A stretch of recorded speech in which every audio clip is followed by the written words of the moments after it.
there's a lot of conversation this week about the defensive line being gashed in the running game for the second straight week. What is Wilks doing? A lot of people are starting to question whether he's as good as some of the past coordinators that the 49ers have had. I'm just hearing a lot of concerns when it comes to the defense. Mind you, a defense that does not have Nick Bosa yet. Now, there's no guarantee that he's going to play week one. Who knows what this contract situation looks like? And every day that goes by that he's not on the team, I think it is more and more of a concern. However, I still expect that he will be on this team. Obviously, he makes a major difference. And, this is Wilkes' first year on the team. Like, let's see it work out a little bit in the regular season before we panic. But do you think there's any reason for concern, or are you good to go with the defense? Now, we'll get to Steve Wilks in a minute. About the defense itself, I think that the only true narratives that you could really take out of the defense in the preseason in general is about the depth. Because you don't see teams playing their starters for 4 quarters. Hell, the 49ers starters did not play that much in this cast game. It's been primarily a mix of the backups. The only true position where you could see potential starters playing throughout is cornerback, because they're trying out Ambry Thomas and Deommodore Lenoir in different packages on the inside and outside. And so you saw Ambry Thomas play a good amount both with the 1s and the 2s this past week. The defense, though, and its depth. Said this last week, and I will continue to affirm it.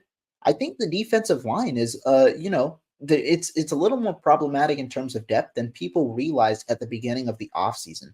When it comes to the 49ers and their depth, a lot of people, just normally assume we've got a strong group of depth. We've got a strong defensive line, because that's been the case for the 49ers, right? Especially last year, because while they didn't have top-end talent apart from Nick Bosa and Arik Armstead like they do with Javon Hargrave this year, they had depth pieces, Charles Omenihu, Samson Ebukam, and they had a couple of different, guys that they could trust. This year, I'm not sure the depth is as strong as it's been in past years, and it's both in the interior and the outside.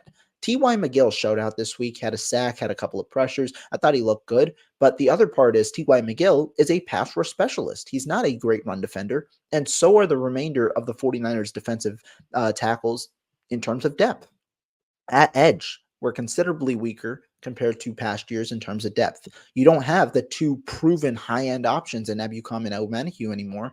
You've got an unproven option in Drake Jackson, who we haven't seen much in the preseason, and then a couple of veterans, Cleveland Farrell, Austin Bryant, and Kerry Hyder, I guess you can throw in there, Robert Beal, who we haven't seen much of or who haven't proven too much in the NFL thus far. I think the depth at defensive line is something to question, but I also think the 49ers understood this, because they went out and they tried to get a 3-down player, and they got that in Javon Hargrave, because they understand that they want to, probably play with their top 4 guys more often than not, like they did in 19 compared to like they did last year. Yeah, most definitely. So he's saying that he heard from Grant that Hargrave's not looking in game shape, always having his hands on his waist. I did notice that in the game. He talked about it happening in practice as well. That's definitely interesting. Yeah, the depth is not necessarily as good as it's been. Here's what I will say, though, and this is still something that is in the 49ers' back pocket that I think a lot of us are forgetting. At some point, assuming Bosa signs, they're going to have quite a bit of free money that they can spend. Do not be surprised if the 49ers make a splash trade or signing before the trade deadline, because they have the money. Get in there, play a few games, assess this team, see what it's actually like. And if you feel like you're weak on defensive line or anywhere else, go make a move. There's always teams that are willing to deal. They've got their bevy of draft picks back in their back pocket. They have the free money. I think the 49ers are going to be buyers this year if things are looking at all shaky, not just on the defensive line. It could be in the secondary, offensive, anywhere. I think the 49ers are probably going to be buyers during this trade deadline. So do not be surprised if they add more talent still to this team, because they have all the assets to get it done. So I wouldn't freak out yet. Also, not having Bosa, that makes things interesting. What about the Wilks aspect of things, though, Rohan? What are your thoughts there? I know that there was a lot to be made about him coaching from the booth. That was a topic of conversation from you when we were at practice. I remember you were saying, man, as hands-on as Wilks is in these practices, I'm actually surprised that he's deciding to coach from the booth. Is that really the right move? And that's kind of stuck in my head for the last few weeks since you've had that Right. conversation with me. And now you're seeing that maybe things aren't clicking the way that they should. Just overall, do you have any concerns with Steve Wilks at all? And before I get to that, I do want to say one thing. I actually really like the point you brought up about don't worry yet, because I honestly think I spoke about this with Larry Krueger on Friday. I Mm. think this is the day, or not the day, the year the 49ers look to reload. Go back. 2019 was the top heavy year where the 49ers went top heavy, and you saw some of those guys, tear down in the end in the Super Bowl and things like that, but still it wasn't too big of a cause for concern. 2020 though, what did they do? Deadline. They traded for Jordan Willis. 2021, what did they do? Deadline. They traded for Charles Omenihu. 2021 as well, I believe they signed Samson Ebukam to a 2-year deal. The point being, they've got their draft picks back, but they're also in a series where they reloaded and then cycled through those players. It's time to reload again. And the 49ers don't mind offloading 5th, 6th, or 7th round picks, understanding they get them again via the compensatory formula.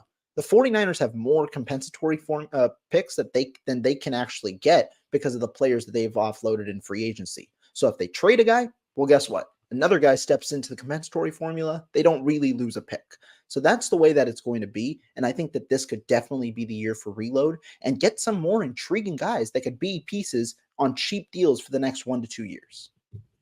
Yeah, most definitely. So, no, just to be clear though, what about the Wilks side of thing? No Yeah. worries. What are your Wilks, though, I think that there is and isn't, but I only can really determine this once the regular season starts. My biggest concern with Wilks is the amount that he'll end up blitzing. That's the question that I truly have, because I think that that is what's going to change the outlook of this team. If Wilks blitzes at a much higher rate than the 49ers defense has done in the past, I think the 49ers might see more extremes, really solid performances, but also the real big coverage busts or things like that might make their defense a little more volatile than you'd want an elite level defense to be. I think if the Wilks, though, blitzes at a similar rate as the 49ers did in the past, maybe a little bit more understanding his comfortability with them and the understanding that he has in calling them, I think the 49ers will be just fine. I'm not as concerned about Wilks. I did tweet one thing that has been my lone critique of Wilks this offseason, and that's just been his personnel. He handpicked Miles Hartsfield, who wasn't expected to make the roster, but hasn't looked good. He also handpicked Isaiah Oliver, who has disappointed since essentially being anointed the starter much earlier in the offseason. So that's been my lone gripe. As for in-game, occurrences, I'm not too concerned yet with Steve Wilks. What do you think? Yeah, I mean, my biggest thing that I want to see from the defense early on is, and people are talking about it in the chat, sometimes you do start a little bit slow, and that was kind of the case for the other coordinators. I just want to see a disciplined team week one. Not necessarily the most dominant defense in the world. I just want them to be disciplined. If you remember last year, it was the discipline that was the issue. That's really why they lost that game to Chicago. They just didn't have the discipline. They kept on third downs, they gave up multiple penalties, dropped interceptions. There was so much that was going on defensively that really kind of lost the game for them. So I want to see a disciplined team week one. That is the biggest thing that I care about. And I still have a lot of confidence in Wilks. I was a big proponent of him being the coordinator that was chosen. I was happy when he was, reached out to and had a Panthers content creator on here talking about the whole situation. So I'm certainly not giving up on things before it even starts. And again, I don't know about you, but I think it's pretty important when you don't have the best player in the world on defense. I mean, that's a game changer. So I It think is. just getting Bosa back will be significant as well. I'm not worried about Wilks and his coaching ability. I think he's a very, very good coach, and I'm excited to see what it looks like maybe week 4, 5, and 6 going forward through the rest of the season.